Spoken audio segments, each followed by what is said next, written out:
Hello everyone. Last video में हमने MCQ series start किया था फॉर द सब्जेक्ट एमलो एंड उसमें 20 एमसीक्यूज हमने डिस्कस किए थे relating to sale of goods act 1930। ना आज हम पार्ट 2 करने वाले हैं। It means from MCQ 21 to 40 and the topic आपका रहेगा same topic sale of goods act.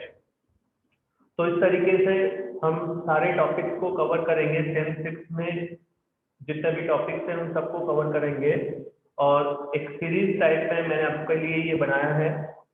हमारा पर्पस लास्ट वीडियो में भी मैंने आपके साथ डिस्कस किया था। हमारा पर्पस केवल एमसीक्यू देखना नहीं है, हमारा पर्पस उस कॉन्सेप्ट को समझना भी है कि हम उसको प्रॉपर तरीके से एमसीक्यू का केवल आंसर देने से मतलब नहीं है, उसके पीछे का जो लॉजिक है, उसके पीछे का जो कॉन्सेप्ट है वो भी आपको समझना है, जिससे क्या होगा कि उससे रिलेटेड कोई भी एमसीक्यू अगर आपको पूछेंगे तो वो भी आप इजीली आंसर कर सकते हो।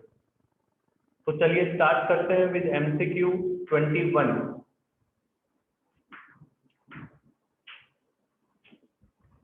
ओके, 21 आपको स्क्रीन पे दिख रहा होगा। Condition is a stipulation which is the option A is essential to the main purpose of contract. Second option is collateral to the main purpose of contract, and the third is not essential to the main purpose of contract and none of the above. ये बोल रहे हैं कि condition जो है उस condition का मतलब क्या है। बेसिकली कंडीशन जो होती है कॉन्ट्रैक्ट ऑफ सेल में उसमें इन चारों में से कौन सा ऑप्शन सही है। क्या कंडीशन कॉन्ट्रैक्ट के लिए एसेंशियल होती है, क्या कंडीशन कॉन्ट्रैक्ट के लिए कोलेटरल होती है, या फिर तीसरे ऑप्शन में बोल रहे हैं कि वो एसेंशियल नहीं होती है, और चौथे ऑप्शन में बोल रहे हैं कि इनमें से कुछ भी नहीं। देखो दो चीजें होती है। एक चैप्टर आपका कंडीशन और वारंटी। कंडीशन जो होता है वो कॉन्ट्रैक्ट के लिए एसेंशियल होता है। It means the right answer is option A, essential to the main purpose of contract. जबकि जो वारंटी होता है, वारंटी कोलेटरल होता है। In case of condition you can repudiate the contract, you can cancel the contract, but in case of warranty you can claim the damages only. It means warranty जो है वो collateral होता है, वहां पे आप कॉन्ट्रैक्ट को कैंसिल नहीं कर सकते हो। जबकि कंडीशन अगर ब्रीच होता है उस केस में आप कॉन्ट्रैक्ट को कैंसिल कर सकते हो, रेपुडिएट कर सकते हो। इट मींस कंडीशन जो है वो essential to the main purpose of contract है। अगर कोई भी कॉन्ट्रैक्ट में कंडीशन लगी हुई है इट मींस वो फुलफिल करना कंपल्सरी है। Okay, next 22। It is the standard rule that risk follows option A seller, option B buyer, property and the position. बोल रहे कि रिस्क किसके साथ ट्रांसफर होती है या फिर रिस्क किसको फॉलो करती है। देखो नॉर्मली क्या होता है, रिस्क ना तो सेलर को फॉलो करती है ना बायर को फॉलो करती है। रिस्क नॉर्मली फॉलो करती है प्रॉपर्टी को। तो प्रॉपर्टी इन द गुड्स जब ट्रांसफर होगा तब नॉर्मली हम ये मानते हैं कि जो रिस्क है वो भी from seller to the buyer transfer हो जाएगा। तो in 22 the correct option is option C, property. तो रिस्क प्रॉपर्टी के साथ ट्रांसफर होती है, ये आपको ध्यान रखना है। ओके, 23 आपकी स्क्रीन पे है। In an agreement to sale the transfer of property in goods from the seller to the buyer takes place. The option A is at the end of the contract, option B तुरंत transfer हो जाएगा, option C in a future date, और option D both A and B and C.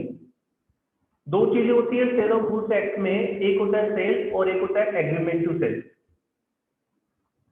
Cell का मतलब होता है कि अभी गुड्स डिलीवर हो रहा है, अभी ट्रांजेक्शन हो रहा है, और उसमें बायर एंड सेलर जो भी बायर कंसिडरेशन देगा वो कंसिडरेशन दे देगा और सेलर क्या करेगा, उसको गुड्स दे देगा।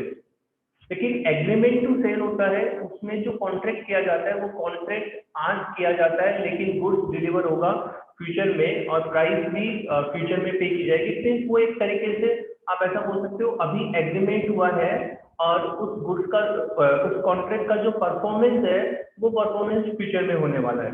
तो एक सिंपल सी बात है, यहाँ पे हमको पूछा है in an agreement to sale the transfer of property in goods from the seller to the buyer takes place, कब होगा?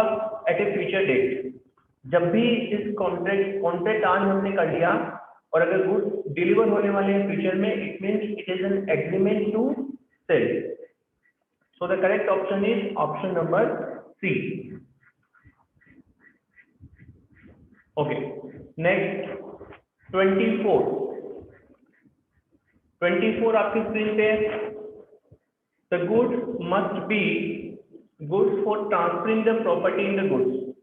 जब आप गुड्स ट्रांसफर कर रहे हो या गुड्स में जो प्रॉपर्टी उसको ट्रांसफर कर रहे हो तो गुड्स कैसा होना चाहिए? एक सिंपल सी बात है कि कोई भी गुड्स आप ट्रांसफर करोगे तो गुड्स सर्टेन होना चाहिए at the time of contract. Without goods ascertain you can not deliver the goods, because एक सिंपल सी बात है, कौन सा गुड्स आपको भेजना है। अगर फॉर एग्जांपल कोई गुड्स अनसर्टेन गुड्स है, it means at the time of contract वो डिफाइन नहीं है कि कौन सा गुड्स आप परचेज कर रहे हो। सेम आइटम 5 सेम कलर में सेम डिजाइन में 5 चीजें सेलर के पास है, उनमें से कौन सी एक आप खरीद रहे हो, अगर उसको जब तक अलग नहीं किया जाएगा तब तक प्रॉपर्टी इन गुड्स ट्रांसफर नहीं होगा। मैंने एक एग्जांपल के साथ आपको समझाया था कि फॉर एग्जांपल आप शॉपिंग करने जा रहे हो, कुछ जीन्स आपको पसंद आ गई वहां पे, तो सेम कलर की जीन्स सेम साइज में, तो वहां पे एक से ज्यादा जीन्स पड़ी हुई है, लेकिन जब तक आप उसमें से एक जीन्स सेलेक्ट करके नहीं लेके आते हो तब तक property in the goods transfer नहीं होता। तो इसलिए हम बोलते हैं कि प्रॉपर्टी इन द गुड्स तभी ट्रांसफर होगा जब गुड्स आपका क्या हो जाएगा, सर्टेन हो जाएगा, स्पेसिफाइड हो जाएगा कि यही गुड्स आपको खरीदना है। सो the right answer is option A. I hope आपको समझ आ गया ये पॉइंट। तो जब भी property in the goods transfer होगा तो वो गुड्स सर्टेन होना चाहिए तभी ट्रांसफर होगा, अदरवाइज ट्रांसफर नहीं हो सकता है। Okay, 25 Which of the following is not an implied condition in a contract of sale? एक टॉपिक होता है आपका कंडीशन और वारंटी में इम्प्लाइड कंडीशंस का, तो आपको बताना है कि which of the following is not a implied condition, इनमें से कौन सा implied condition नहीं है। The option A is condition as to title, the option B is condition as to description, the option C is condition as to free from encumbrance, and the D condition as to sample। थोड़ा सा याद करो, topic मैंने आपको बता दिया, implied condition condition and warranty के chapter में होता है, उसमें से कौन सा इम्प्लाइड कंडीशन नहीं है, आपके 4 ऑप्शन में से आपको देख के बताना है।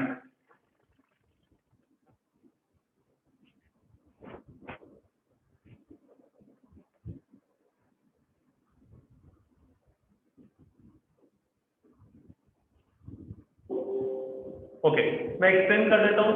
The first option is condition as to title, ये एक इम्प्लाइड कंडीशन होती है। पहला पॉइंट ही आप देखोगे तो कंडीशन एज टू टाइटल ये एक इम्प्लाइड कंडीशन होता है। कंडीशन एज टू डिस्क्रिप्शन ये भी एक इम्प्लाइड कंडीशन होता है। कंडीशन एज टू सैंपल ये भी एक इम्प्लाइड कंडीशन होता है। लेकिन जो condition as to free from incumbrance ये इम्प्लाइड कंडीशन नहीं होता, और हमको यहाँ पे पूछा है कि following is not an implied condition, तो ये ऑप्शन सी जो है वो आपका सही आंसर होगा, बिकॉज फ्री फ्रॉम इनकम्बरेंस कोई कंडीशन नहीं है, ये बेसिकली एक इम्प्लाइड वारंटी होती है। आप अपने चैप्टर कंडीशन वारंटी में जाके देखोगे तो एक इम्प्लाइड वारंटीज का भी एक टॉपिक दिया हुआ है, और इम्प्लाइड वारंटीज में क्लियरली लिखा हुआ है condition warranty as to free from incumbrance, it means it is not a condition. So condition as to title is an implied condition, condition as to description is an implied condition, condition as to sample is an implied condition, but condition as a free from encumbrance is not a implied condition. So the right answer is option number C. Okay.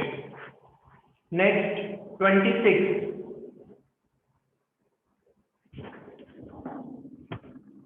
Caveat emptor हमने पढ़ा, caveat emptor does not apply। caveat emptor जो principle है वो कहाँ पे apply नहीं होगा। तो option A is goods are bought by sample, The option B, the goods are bought by sample as well as description. The option C, the goods are purchased under its brand name and all of the above. आपको बताना है कि caveat emptor कहाँ पे apply नहीं होगा। एक topic हमारा होता है प्रिंसिपल ऑफ कैविएट एम्प्टर और उसके कुछ एक्सेप्शंस भी दिए हुए हैं कि कौन कौन से केसेस में कैविएट एम्प्टर जो प्रिंसिपल है वो अप्लाई नहीं होगा। तो उसमें आप देखोगे तो option A, the goods are bought by sample, yes बिल्कुल सही है। अगर आप सैंपल के बेसिस पे खरीदते हो गुड्स तो ये सेलर की रिस्पॉन्सिबिलिटी होती है कि वो जो गुड्स आपको सेल करेगा वो अकॉर्डिंग टू सैंपल होना चाहिए। The goods are bought by sample as well as description, जो डिटेल्स आपको दिए हुए हैं प्रोडक्ट से रिलेटेड उनको देख के और जो सैंपल देख के अगर आप परचेज कर रहे हो इट मीन्स वो उस क्वालिटी का गुड्स उस सैंपल के हिसाब से गुड्स होना चाहिए, जो डिस्क्रिप्शन लिखा हुआ था उस डिस्क्रिप्शन के हिसाब से गुड्स होना चाहिए। तो ऐसे केस में कैविएट एम्प्टर अप्लाई नहीं होता। कैविएट एम्प्टर प्रिंसिपल ये बोलता है कि जागो ग्राहक जागो, लेकिन ग्राहक ने यहाँ पे बायर ने यहाँ पे सैंपल देख के परचेज किया है तो it is the responsibility of the seller कि वो सैंपल के अकॉर्डिंग गुड्स सेल करे। The option C, goods are purchase under its brand name, कोई ब्रांड नेम के बेसिस पे आप गुड्स खरीद रहे हो तो वहां पे भी कैविएट एम्प्टर अप्लाई नहीं होता। तो यहाँ पे सही आंसर क्या होगा? Option number D, all of the above. इन तीनों केसेस में कैविएट एम्प्टर अप्लाई नहीं होता, मतलब यहाँ पे सेलर की रिस्पॉन्सिबिलिटी आ जाती है कि वो उस क्वालिटी का गुड सेंड करे जो बायर ने स्पेसिफाई किया है। आई होप आपको समझ आ गया। Next 27, the bidder at an auction sale can withdraw his bid. आपको पता है सबको ऑक्शन सेल क्या होता है, जहाँ पे हम सिंपल लैंग्वेज में उसको बोलते हैं नीलामी हो रही है।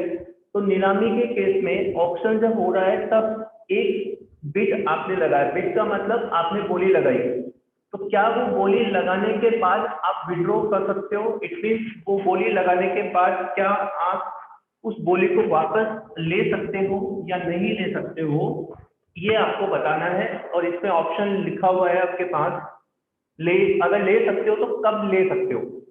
ऑप्शन ए लिखा हुआ है एनी टाइम ड्यूरिंग ऑप्शन, कभी भी आप विड्रॉ कर सकते हो। ऑप्शन बी है before the fall of hammer और before the payment of price और नन ऑफ दिस। आपको बताना है कि आपको इसमें से क्या लगता है कि कौन सा ऑप्शन सही होना चाहिए। आप डिसाइड करके रखो कि एक बिडर अपनी बिड को कब विड्रॉ कर सकता है इन ए ऑक्शन सेल।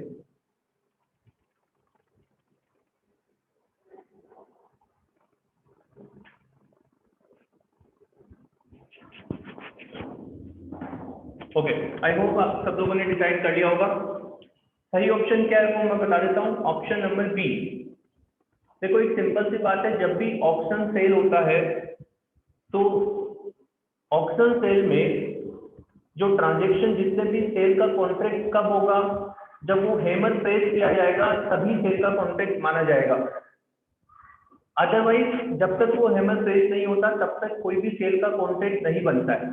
तो एक बार हैमर प्रेस हो जाता है उसके बाद आप कोई भी बिड को विड्रॉ नहीं कर सकते हो। तो before the fall of hammer you can withdraw your bid in a auction sale. आप अपने ऑक्शन सेल में कोई भी बोली को विड्रॉ कर सकते हो जब तक कि वो हैमर जो है वो फॉल नहीं होता तब तक। So the option, the right option is option number B. Okay. Next 28 आपकी स्क्रीन पे है।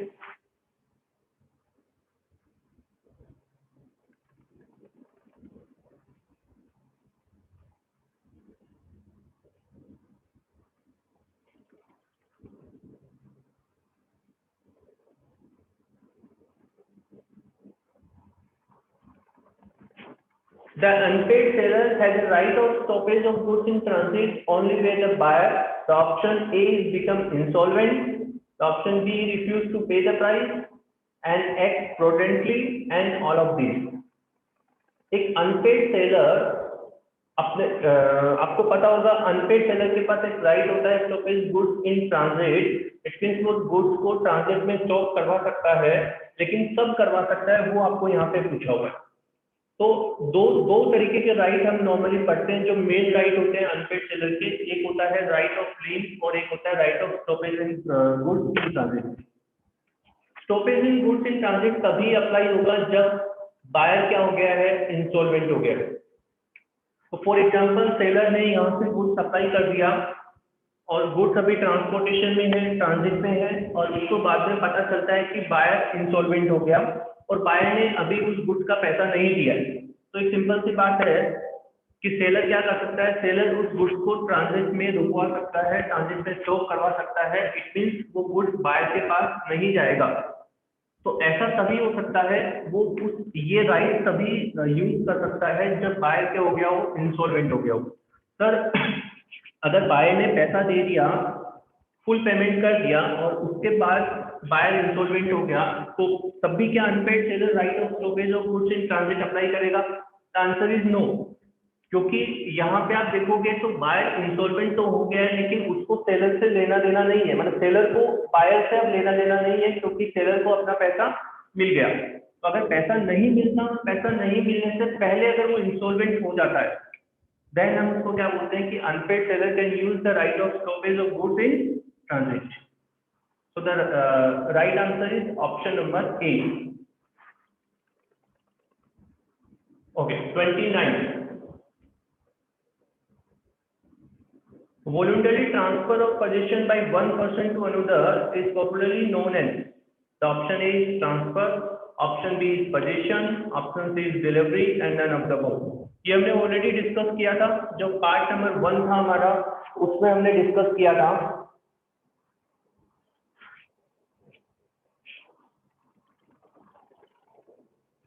जब भी पोजीशन ट्रांसफर हो रही है from one person to another, then it is called delivery of the goods. Goods deliver हो रहा है, हम ऐसा बोल सकते हैं।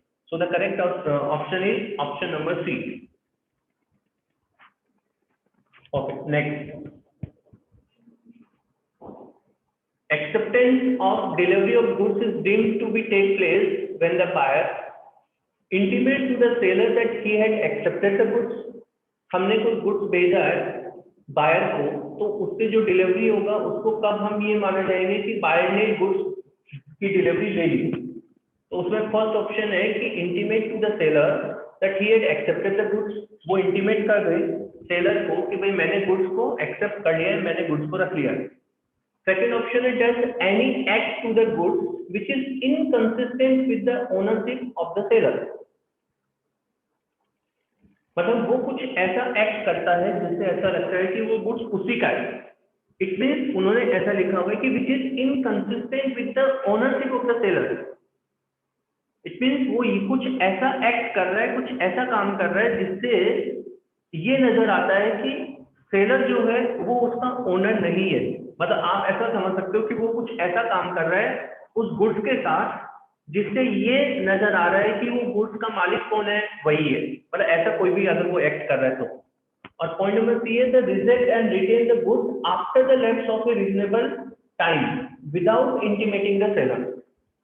सो reject and retain the goods after the lapse of reasonable time without intimating the seller. आपको पता है कि कभी भी कोई भी गुड्स अगर आप सेल करते हो, चाहे वो सेल ऑन अप्रूवल बेसिस पे हो, चाहे गुड्स की डिलीवरी लेने की बात हो, तो वहां पे आप गुड्स को रिजेक्ट कर सकते हो अगर गुड्स आपके अकॉर्डिंग नहीं है, या आपने जो कॉन्ट्रैक्ट किया था वो कॉन्ट्रैक्ट के अकॉर्डिंग नहीं है।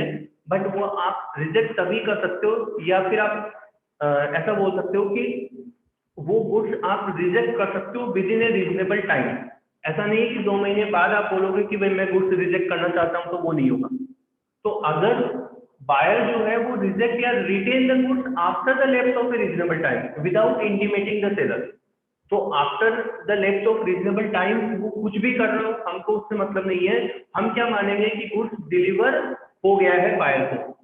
इसका मतलब आप ये तीनों सिचुएशन में देखोगे तो तीनों सिचुएशन में हम ये मान लेंगे कि गुड्स बायर को क्या हो चुका है, डिलीवर हो चुका है। So your right answer is option number D, any of the above. तीनों में से कोई भी सिचुएशन होगी तो उसमें ये मान लिया जाएगा कि बायर को गुड्स डिलीवर हो चुका है। फर्स्ट पॉइंट में तो डायरेक्टली उसने इंटीमेट ही कर दिया, कोई दिक्कत ही नहीं है। सेकंड पॉइंट में वो कुछ ऐसा एक्ट कर रहा है जिससे ये पता चलता है कि इस गुड्स का मालिक सेलर नहीं है। और तीसरे ऑप्शन में वो लैप्स ऑफ टाइम होने के बाद क्या कर रहा है, गुड्स को रिजेक्ट कर रहा है या रिटेन कर रहा है without intimating the seller.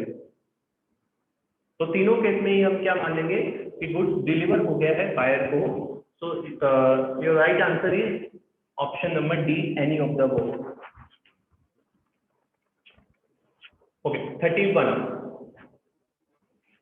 Seller has right of resale where the goods are perishable।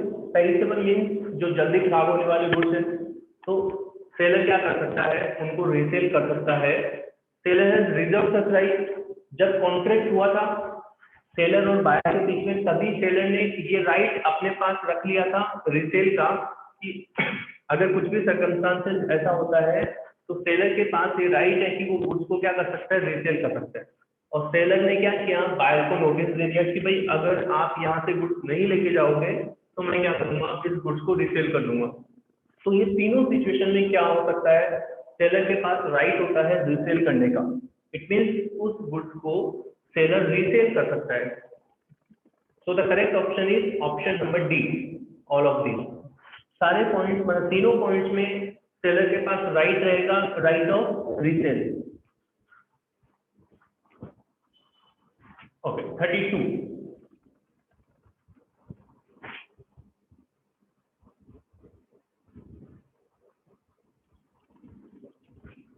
the term goods under sale of goods act 1930 does not include। Sale of goods act में गुड्स की डेफिनेशन दी हुई है और इन्होंने बोला है कि गुड्स में क्या क्या इंक्लूड नहीं होता। Goodwill, actionable claim, stock and shares and harvested crops. तो एक चीज यहाँ पे मैं बता देता हूँ, option number B is the right answer, actionable claim.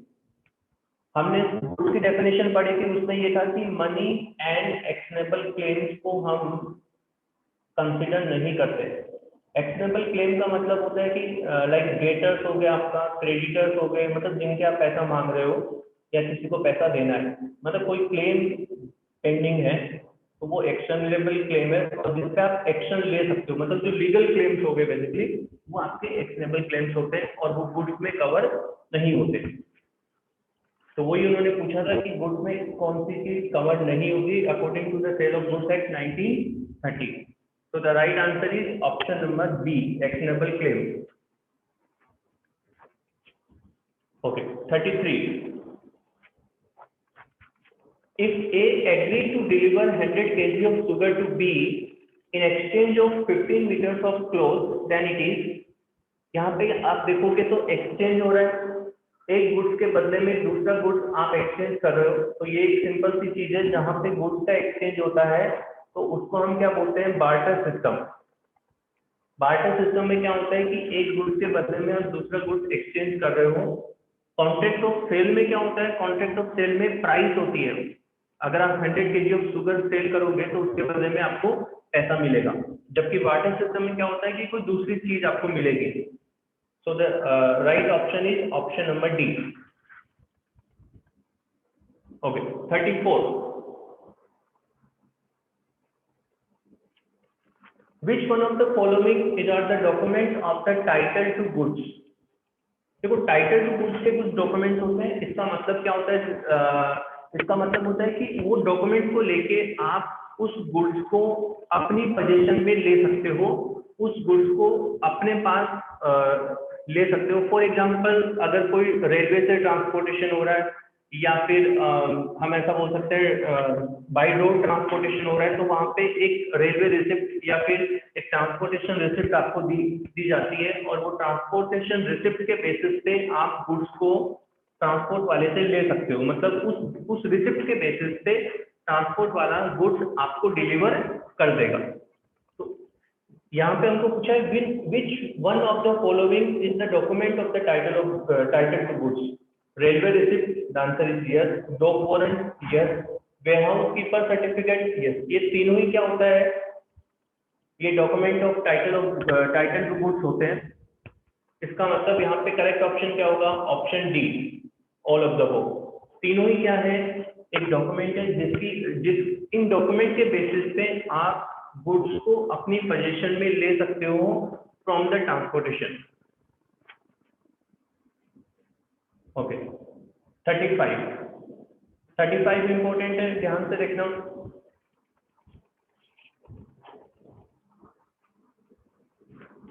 Okay ए अपना स्कूटर बेच रहा है बी को एंड उसको बोल रहा है कि भाई 35 किलोमीटर पर लीटर के हिसाब से वो आपका एवरेज देगा। Subsequently it turns out that it runs only 25 kilometre per litre, the breach of which here amount to. तो यहाँ पे क्या हुआ कि भाई बोला ये गया था कि 35 किलोमीटर के हिसाब से वो आपका एवरेज देगा स्कूटर, जबकि वो एवरेज कितने का दे रहा है, 25 किलोमीटर के हिसाब से दे रहा है। तो यहाँ पे एक ब्रीच हो गया कंडीशन या वारंटी, क्या ब्रीच हुआ वो आपको बताना है।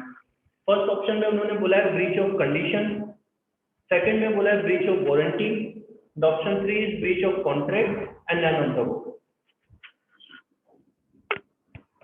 तो यहाँ पे आप देखोगे तो यहाँ पे 35 किलोमीटर के एवरेज के लिए बोला गया था सेलर द्वारा, लेकिन वो 25 किलोमीटर का ही एवरेज दे रहा है। It is called as breach of warranty. यहाँ पे ब्रीच ऑफ वारंटी होगा बिकॉज यहाँ पे बायर क्या कर सकता है, डैमेज क्लेम कर सकता है कि भाई आपने ये चीज बोली थी और ये चीज नहीं हुई, ये एवरेज कम दे रहा है, it means it is considered as a breach of warranty. लेकिन अगर मैं थोड़ा सा सिचुएशन है यहाँ पे चेंज कर दूं कि ए ने स्कूटर बेचा बी को, लेकिन बेचने से पहले बी ने बोला, यहाँ पे आप जो एग्जांपल देख रहे हो इसमें क्या हो रहा है कि ए बोल रहा है कि ये जो 35 किलोमीटर का एवरेज देगा स्कूटर, और बाद में पता चला कि वो 25 किलोमीटर दे रहा है। अब मैं थोड़ा सा सिचुएशन को चेंज कर रहा हूँ, ध्यान से समझना। ए ने स्कूटर बेचना है बी को, लेकिन बेचने से पहले बी ने बोला, मतलब बायर ने बोला कि भाई मेरे को ऐसा स्कूटर चाहिए जो 35 किलोमीटर का एवरेज दे। मतलब ये बी ने स्पेसिफिक कंडीशन लगा दी यहाँ पे कि भाई मेरे को ऐसा कोई गुड्स दो, ये ऐसा कोई स्कूटर दो जो कि 35 किलोमीटर का एवरेज दे। अब ए ने वो स्कूटर बी को बेच दिया, बाद में पता चला कि ये तो 25 किलोमीटर का एवरेज ही देता है। It is called as breach of condition. यहाँ पे हम उसको क्या बोलेंगे, ब्रीच ऑफ कंडीशन। तो ध्यान से समझना दोनों पॉइंट पे, दोनों में क्या डिफरेंस है। पहले वाले में आप देखोगे तो एक तरीके से कंडीशन लगाई गई है, क्योंकि बी ने बोलते कि मेरे को ऐसा स्कूटर दो जो कि 35 किलोमीटर का एवरेज दे। तो वहां पे इसको हम क्या मानेंगे कि वो एक कंडीशन हो गई। अगर वो कंडीशन फुलफिल नहीं हो रही है means it is breach of condition.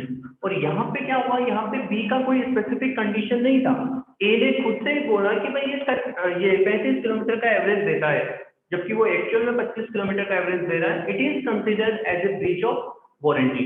Sir दोनों में डिफरेंस क्या है, ऑलरेडी हमने डिस्कस किया है। ब्रीच ऑफ कंडीशन में आप कॉन्ट्रैक्ट को कैंसिल भी कर सकते हो, जबकि ब्रीच ऑफ वारंटी में आप कैंसिल नहीं कर सकते हो, आप केवल डैमेज क्लेम कर सकते हो। मतलब बायर यहाँ पे केवल डैमेज क्लेम कर सकता है in a breach of warranty. I hope आपको समझ आ गया ये point.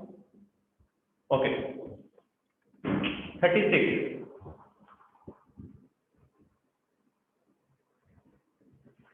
if the seller handed over the keys of the warehouse containing the goods to the buyer results in the answer is constructive delivery। यहाँ पे goods deliver होगा लेकिन position transfer हो चुकी है, कीज ऑफ वेयरहाउस उसको दे दिया गया है बायर को कि भाई आप वहां से गुड्स ले लो। It is called constructive delivery. Okay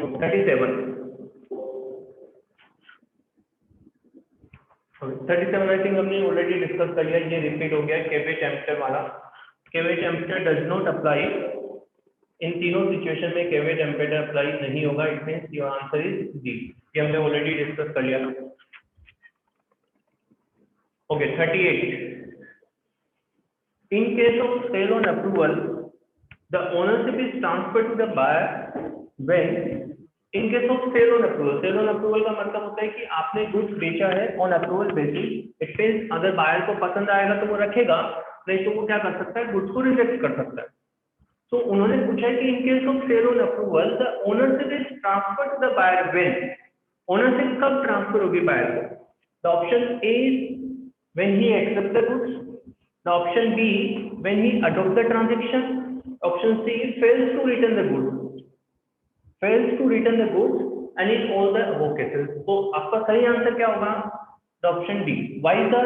Because एक सिंपल सी चीज है, देखो अगर वो गुड्स को एक्सेप्ट कर लिया मतलब उसको ओनरशिप ट्रांसफर हो जाएगी। अगर वो ट्रांजैक्शन को अडॉप्ट कर रहा है, अडॉप्ट करने का मतलब वही वो गुड्स को रख लेता है अपने पास। और option C, fails to return the goods, अगर वो गुड्स को रिटर्न नहीं कर रहा within a reasonable time, then क्या होगा? गुड्स की ओनरशिप किसको ट्रांसफर हो जाएगी? बायर को ट्रांसफर हो जाएगी। तो यहाँ पे आपका करेक्ट ऑप्शन होगा option D, in all the above cases. Okay, 39 important है, ध्यान से देखना। A timber merchant agreed to supply the best stick at a certain agreed price to a builder. मतलब यहाँ पे आप देखोगे तो यहाँ पे एग्रीमेंट हुआ है कि बेस्ट स्टिक जो है वो सप्लाई करना है।